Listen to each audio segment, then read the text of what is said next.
नमस्कार शिक्षक मित्रांनो, HLO ॲपमध्ये आपण ऑनलाईन माहिती भरणे सुरू केलेली आहे. काही शिक्षकांची 50% काम झालेलं आहे, कोणाचं 70% काम झालेलं आहे. परंतु आता जेव्हा आपण सारांश पहा या बटनावर क्लिक करतो तेव्हा आपल्याला अशा प्रकारचा इंटरफेअर्स पाहायला मिळते. तर पहा, इथं मी सारांश पहा या बटनावर क्लिक केला आहे.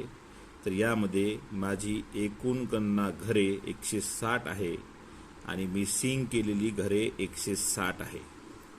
तर मी 100% घरे सिंक केलेली आहे. आता यामध्ये आपल्याला अडचण कुठं होते, तर यामध्ये पहा, एकूण सामान्य कुटुंबे 122 आहेत आणि अनिवासी घरांची संख्या 30 आहे.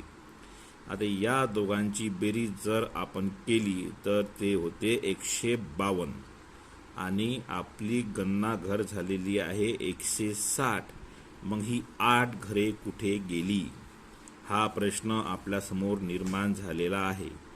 तुम्ही सुद्धा जर तुमचं ॲपमधील सारांश पहा ही माहिती ओपन करून बघितली तर बहुतेक शिक्षकांची माहिती, सिंक केलेले घरं, एकूण गणना घरं हे सेम दिसतील.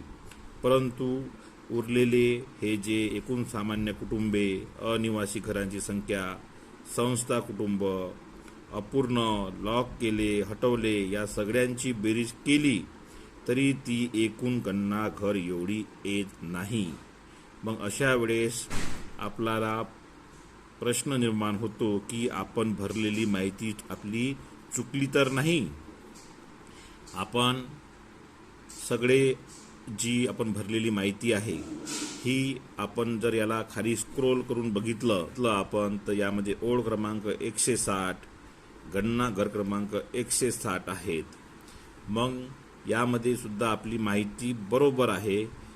परंतु वर जेव्हा आपण माहिती पाहतो तर वर आपल्याला काय दिसते की एकूण सामान्य कुटुंबे, अनिवासी घराची संख्या, संस्था कुटुंबांची संख्या, अपूर्ण, लॉक केले, हटविले या सगळ्यांची बेरीज केली तरी आपली जी एकूण गणना घर आहे 160 ही बेरीज येत नाही.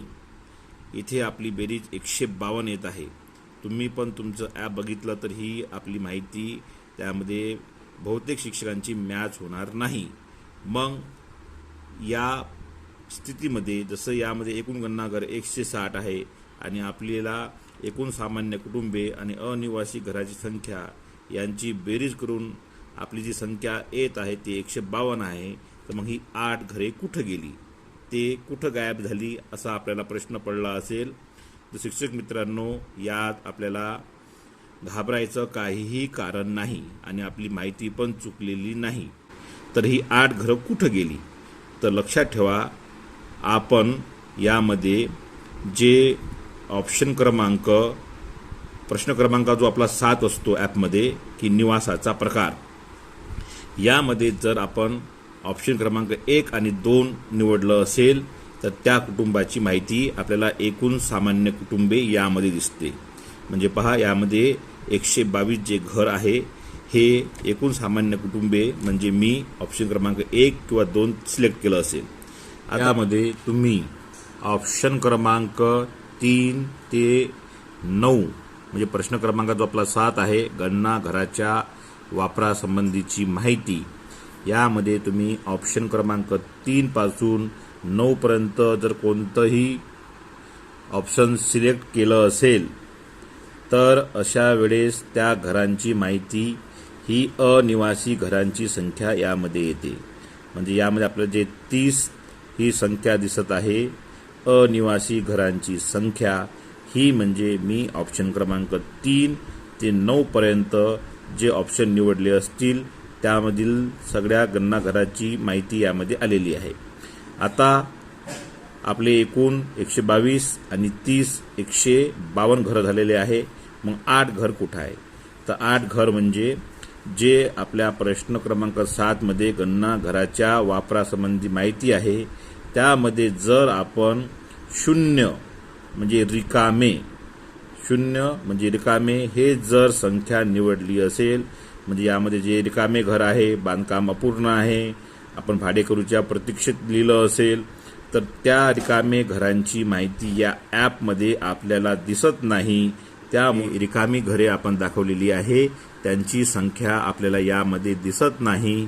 त्यामुळे आपला जी एकूण गणना घर आहे व इतर सगळ्यांची जर बेरीज केली आपण, म्हणजे एकूण सामान्य कुटुंबे, अनिवासी घरे, संस्था कुटुंबे, अपूर्ण, लॉक केले, हटविले यांची बेरीज एकूण गणना घर एवढी येत नाही.